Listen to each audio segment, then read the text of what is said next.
licenciado Lenín Moreno, vicepresidente de la República del Ecuador,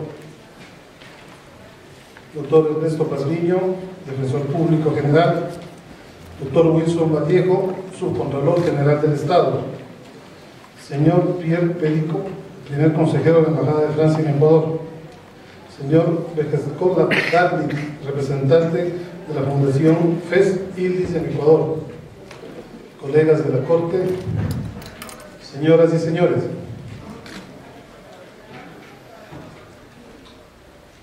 Es realmente un verdadero placer y un honor para la Corte Constitucional del periodo de transición el haber dado cumplimiento a un compromiso que asumimos cuando realizamos el primer encuentro de debate sobre el tema de derechos ambientales, derechos de la naturaleza, derechos colectivos. Y de manera particular para mí es de singular importancia en virtud de que con este acto prácticamente concluyo las funciones que me fueran encargadas por la Asamblea Constituyente, ya que a pocos días estaremos con la primera Corte Constitucional luego de que concluya el concurso público. Digo que es altamente honroso en virtud de estar absolutamente convencido que no solo el tema de los derechos ambientales, sino que como una convicción de vida, los derechos humanos, particularmente los derechos sociales, colectivos, culturales, por tanto ambientales, requieren aún, no solo en el foro de debate nacional, no solo en la praxis jurídica local, sino fundamentalmente también en el ámbito internacional, una profunda reflexión sobre los contenidos que deben tener estos derechos. Pero contenidos no para recrearnos y solazarnos en el ámbito académico y en la publicación de libros, que siendo muy bonito y que llenan los currículums, no necesariamente se transforman en instrumentos transformadores de la realidad. El objetivo de la Corte es haber convocado, y también aprovecho la oportunidad para agradecer a los especialistas de distintos países del orbe, con altísima currículum académico, con activismo social renombrado, con profunda conocimiento de la materia, el haber dado tiempo dentro de sus apretadas agendas para venir y compartir con nosotros nuestras reflexiones, nuestros enfoques y también los desafíos que tiene este tema tan trascendental, no solo para el Ecuador, sino obviamente para la región y, por qué no decirlo, para el mundo, el de construir conceptualmente los alcances de lo que implica el haber otorgado la capacidad de legitimación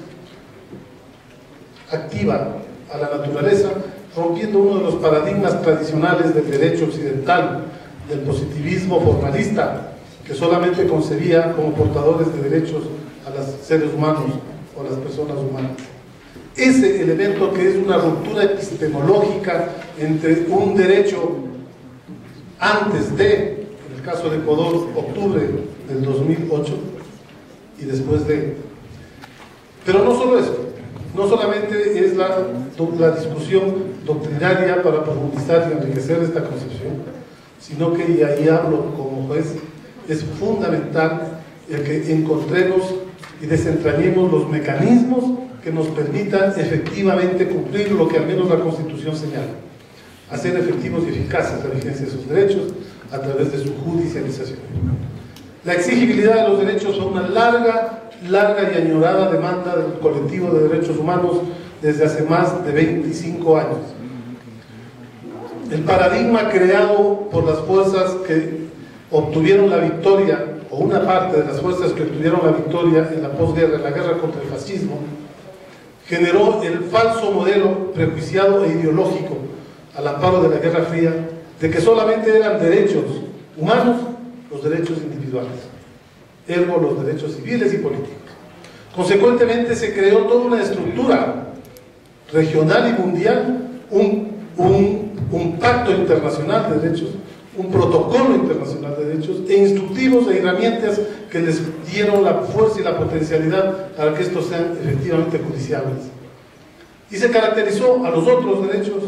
como simplemente meras aspiraciones programáticas como deseos y aspiraciones de la sociedad que deberán satisfacerse en la medida en que los estados tengan recursos para eso. Y claro, eso estaba en directa proporción entre el bloque de países del socialismo real de entonces, quienes pugnaban para que se valore y verifique el avance en la defensa y protección de derechos, pero desde la óptica de los derechos sociales, económicos y culturales. Entonces, este paradigma que hasta el día de hoy obviamente pervive en la concepción de jueces, de abogadas, de abogados, de actores políticos, de autoridades y gobernantes, no ha permitido desarrollar realmente lo que es el plexo de derechos, como lo dispuso la Liga de las Naciones cuando creó las Naciones Unidas. La constituyente de Montecristi hizo una ruptura axial que no creó nada. Lo que hizo es recuperar los principios fundacionales que mandó la Liga de las Naciones a que se instituyan como la Carta de Declaración Universal de Derechos. La Liga de las Naciones estableció que debía crearse una Carta Internacional y los pactos sobre los derechos humanos, respetando los principios de unidad, interdependencia e indivisibilidad. Pero fue la mañosa intervención de la ideología política y la confrontación de la Guerra Fría que hizo esa división, que dijo hay derechos de primera categoría, los individuales, civiles y políticos, derechos de segunda categoría o segunda generación, civiles, económicos, sociales y culturales. Después dijeron de tercera generación y hasta de cuarta generación, pero solamente eran justiciables los de primera generación, los referidos a las personas, porque además cuando se vulnera uno de esos derechos, y es a veces risible escuchar ahora, en el de hoy, a importantes personalidades del foro público defender y rasgarse las vestiduras en la defensa de derechos individuales, como que fuesen la naturaleza y el razón de ser del Estado de Derecho, en desmedro de otros derechos. Montecristi lo que hizo es recuperar el concepto fundacional de los derechos, donde no hay uno sin otro. Esa es la interdependencia, donde todos son de la misma jerarquía. Y así como hay una fuerte presión pública nacional e internacional para defender legítimamente un derecho a la libertad de expresión, igual nivel tiene el derecho a la libertad, el derecho a la salud, a la educación, al empleo o a un ambiente sano. Repetir y reproducir el concepto de las libertades como eje central de los derechos es una posición decimonónica, es una posición absolutamente liberal y que no da cuenta del nuevo orden jurídico constitucional del Ecuador, donde no podemos reproducir el concepto anodino de que las libertades son la base y la garantía de la democracia, así haya un mar de miseria, iniquidad y pobreza en el Ecuador. Estos son, entre otros, los motivos que nos permiten reflexionar de cómo entonces estos derechos ambientales, los derechos de la naturaleza, que hoy tienen una carta de naturalización importantísima en el Ecuador, también pueden ser objeto de uso por parte de otras instancias, otros grupos y otros colectivos que también pueden ver vulnerados sus derechos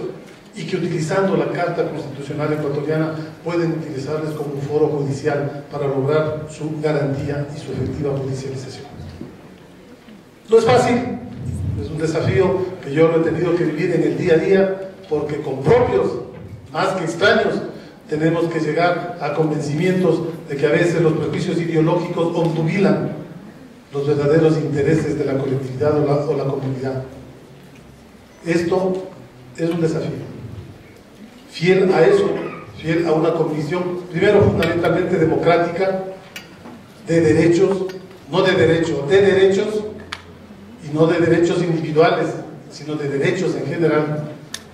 Mi compromiso hoy lo estoy cumpliendo. Hemos invitado a ustedes están participando y les invito a que sean lo más proactivos posibles, a que aprovechen y aprovechemos la experiencia rica, las inquietudes y los aportes externos,